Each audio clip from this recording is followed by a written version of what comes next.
So this is the deal.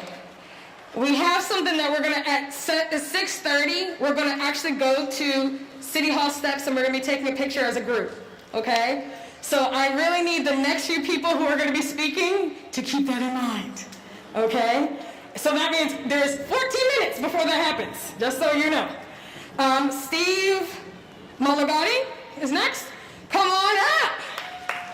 Did I say it right?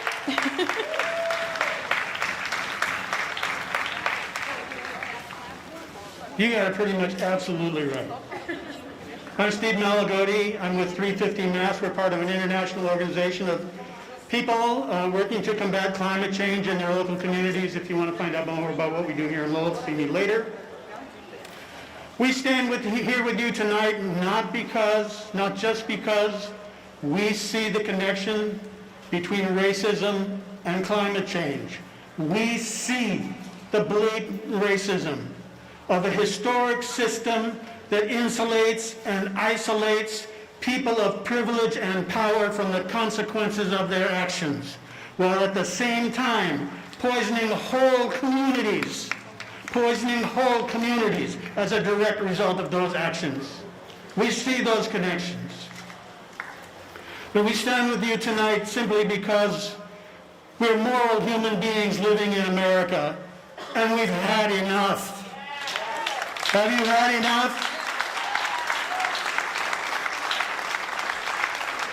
And no, counselors, racism is not restricted to Selma or Birmingham or Tulsa or Boston.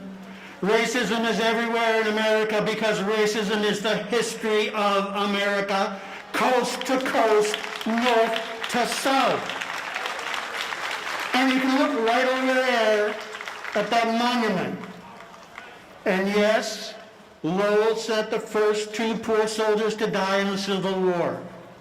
But if you look a little further at those buildings, you'll understand that the foundations of Lowell, the institutional foundations of Lowell, are built on the profits of slavery. Direct.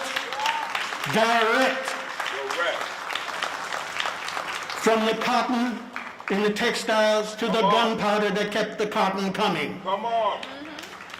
Right here in Lowell. Absolutely. That was institutional racism then. It lives on today because nobody has done a damn thing to dismantle it.